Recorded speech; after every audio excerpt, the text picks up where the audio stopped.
Hello বন্ধুরা, আবারও চলে এসলাম নতুন একটা ভিডিও নিয়ে। আজকের ভিডিওতে আমরা কথা বলবো বড়দিনের বড় উপহার নিয়ে।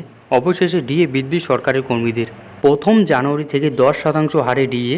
দিল্লি থেকে ফিরেই বড় ঘোষণা মমতার। অপেক্ষার অবসান, অবশেষে ডিএ বাড়ল রাজ্যের সরকারি কর্মীদের। বাংলার সরকারি কর্মচারী ও পেনশনভোগীদের মহার্ঘ ভাতা বৃদ্ধি নিয়ে বড় ঘোষণা করল পশ্চিমবঙ্গ সরকার। কত শতাংশ ডিএ বৃদ্ধি পেল, কারা এই ডিএনএস অ্যালাউন্স পেতে চলছেন, কবে থেকেই বা দেওয়া হবে মহার্ঘ ভাতা, সমস্ত জানুন এই ভিডিওর মাধ্যমে।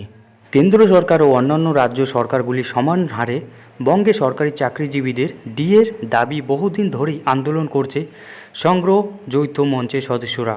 একদিকে রাজ্য সরকারি বিভিন্ন শূন্যপদ স্বচ্ছতার সাথে নিয়োগ, অন্যদিকে রাজ্যে সরকারি কর্মীদের বকেয়া ডিএনএস অ্যালাউন্সের আদায়ের দাবিতে চিঠি, ধর্না ও বিক্ষোভ আন্দোলন প্রদর্শন করে চলছে সংগ্রামী যৌথ মঞ্চের সদস্যরা।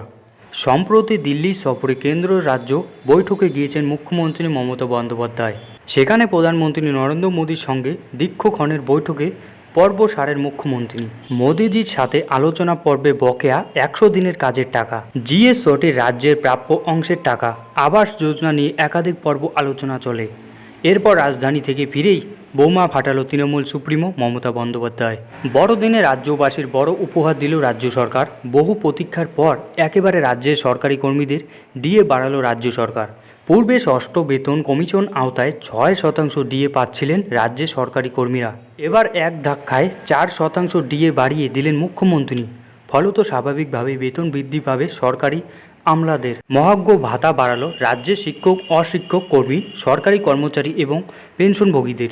ডিএর বৃদ্ধির কারণে এখন থেকে 10% হারে ডিএ পাবেন রাজ্যের সরকারি কর্মী ও পেনশনভোগীরা। জানুয়ারি 2024 থেকেই এই বর্ধিত ডিএ কার্যকারী হবে, বড় ঘোষণা করলেন মুখ্যমন্ত্রী মমতা বন্দ্যোপাধ্যায়।